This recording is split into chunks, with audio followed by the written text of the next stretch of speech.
right, now we are going to move on to talk about the structures of American politics. This is one of the unique features of this textbook that I chose for you guys, is the way that they have set up this chapter. And one of the questions that you might ask yourself as you're going into this is to say, well, why do we need to talk about this? What's really going on here? And so the reason that I have us do a section on the structures of American politics is that I want you to understand not only the formal institutions of government, so how Congress works and the kinds of things that happen when we have an election and what interest groups are and things like that, but there are these sort of non-governmental issues and in some senses informal rules of the American game, and they have a huge impact on our lives and on politics. And they basically form the framework through which our government and politics works. But sometimes these things only come up as basic assumptions that people have about the way the world works, or they're sort of undercurrents in other conversations we have about things like, well, for example, when we talk about the polarization of Congress, the fact that Congress cannot agree on anything, or the Republicans and Democrats are at each other's throat, and the Republicans in the House will pretty much do anything they could to make President Obama's life difficult. What's that really about? Well, in some senses, it's about their constituents and how representation works and what the relationship is between their voters and what they're doing. But on another level, it's really about the rules of the game of politics. What is it going on, and what are the undercurrents of argument that go on in our system that have an impact on the way specific politics and policies work? And that's what we're going to talk about this week. So another way to think about this is that it's American political culture. It's the ocean of ideas, basically, in which our politics swims. That's a metaphor, a way to think about it.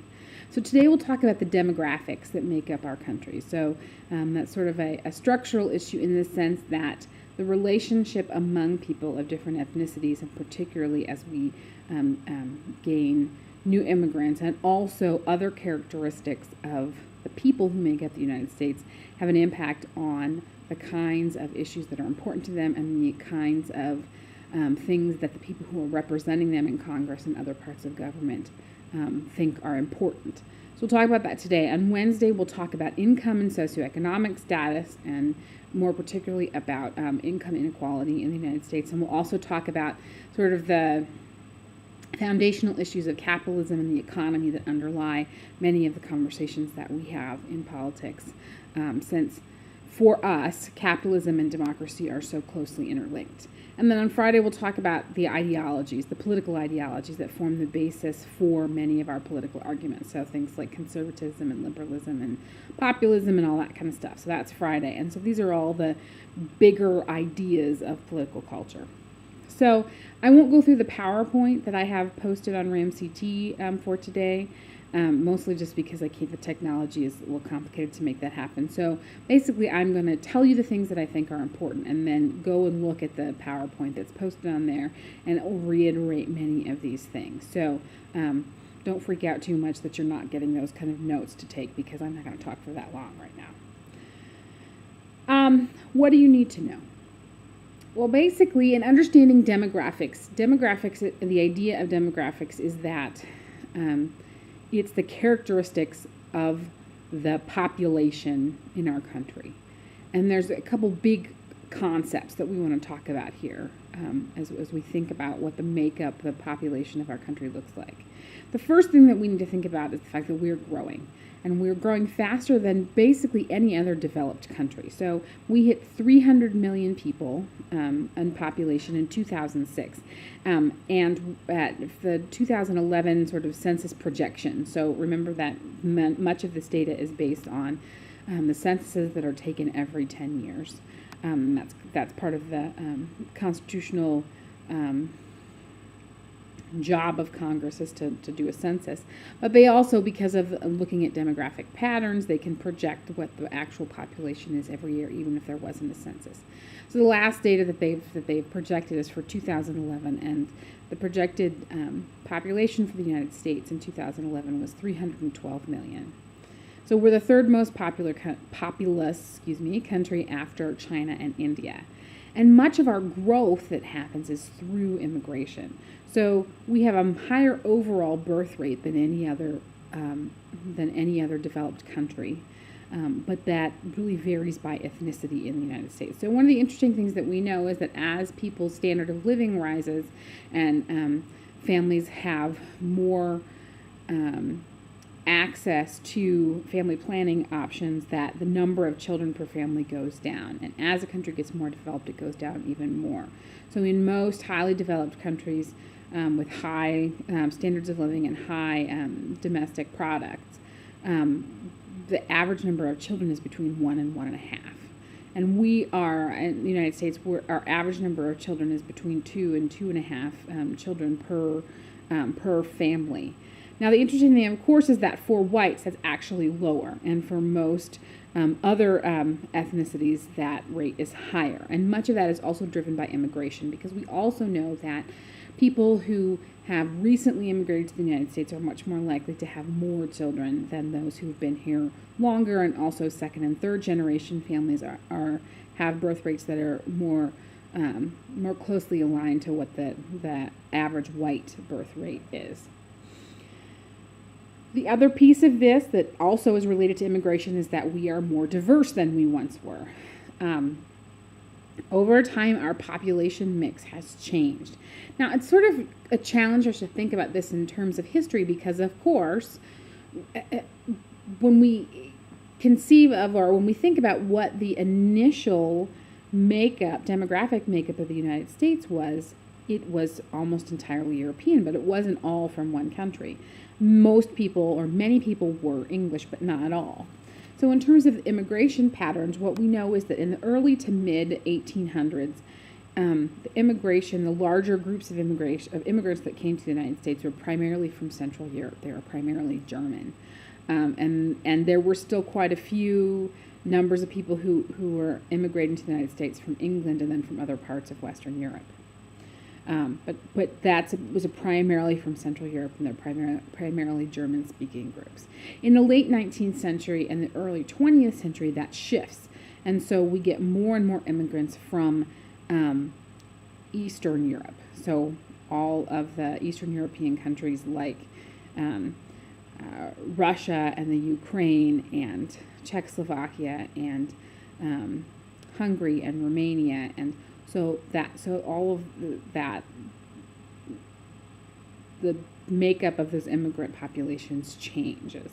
And then after 1964, so what happens basically is that once we get into the years right around World War I, we change the immigration laws and make it much harder for people to emigrate to the United States. And then through World War II, there are some changes in that, particularly as people who are trying to escape the Nazis. We have some provisions for that, but we really don't open the doors to significant immigration again until the 1960s.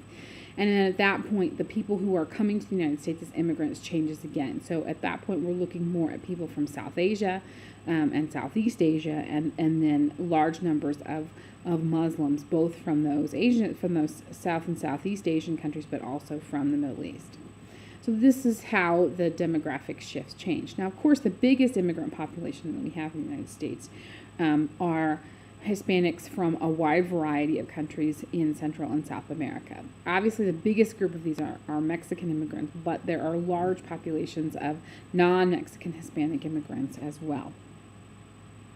So overall, what this means is that today about 36% of the population are minorities, in terms of the fact that about 60%, 63% of the population are Caucasian, so some form of white European descent.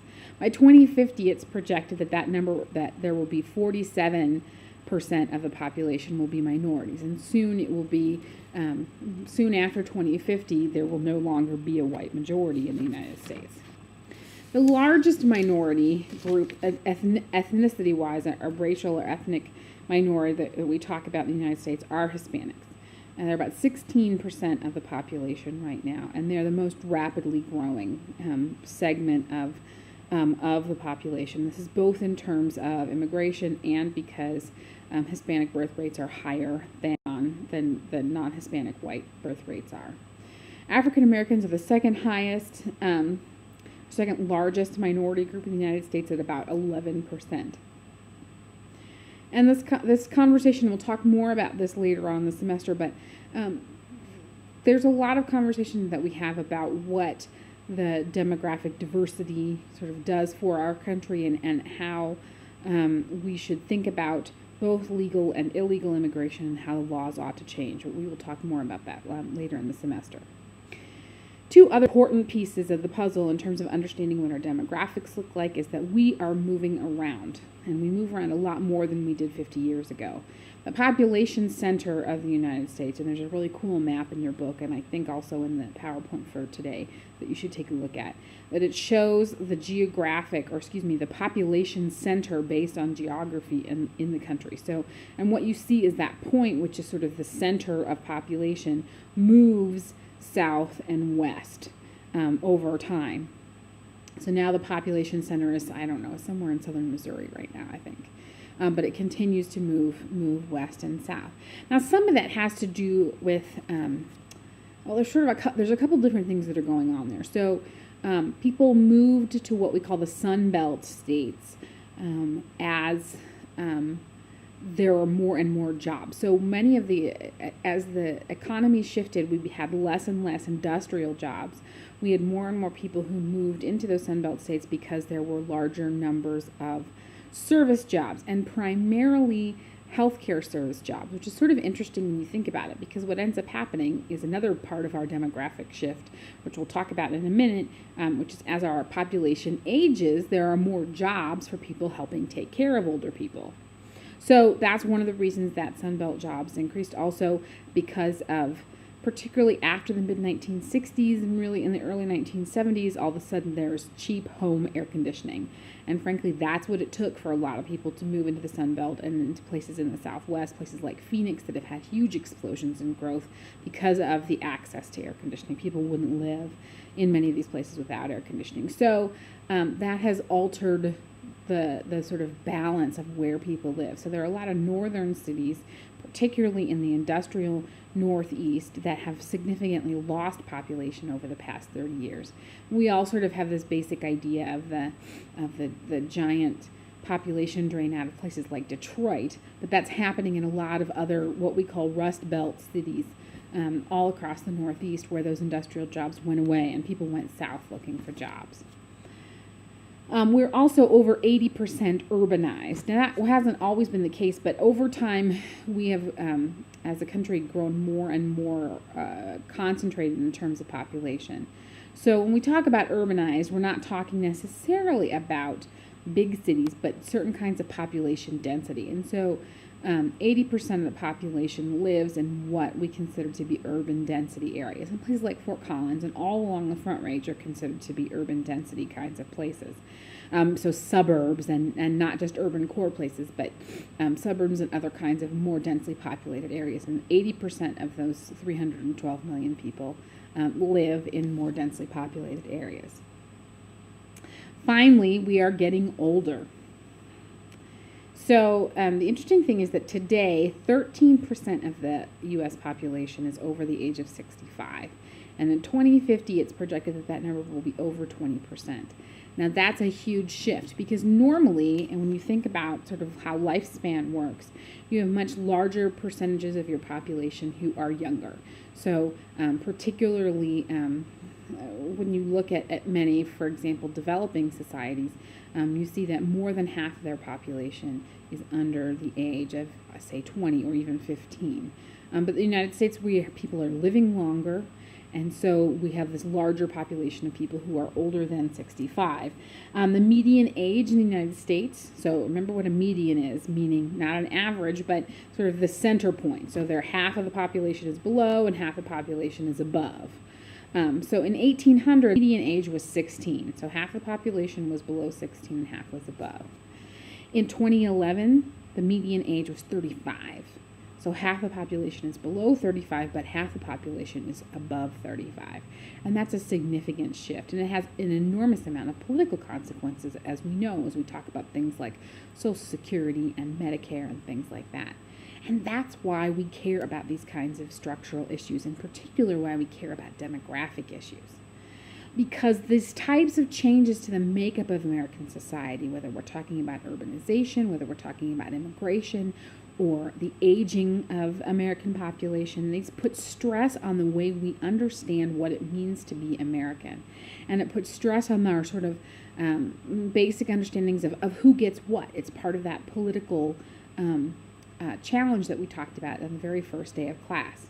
So they also tend to alter how we see democracy, how we see representation, and who should be represented, and in what context. So the reason we talk about these things is because they form part of the basis, part of the undercurrent of political conversations that go on in terms of things like who ought to be able to vote. How do we think about what is the most important problem that we need to solve? Is that something that deals with, Social Security and Medicare because we have so many people who are over 65? Or is that do we need to worry about immigration? Do we need to worry about jobs? All this kind of stuff. And what the demographic makeup looks like has an impact on what we think is important.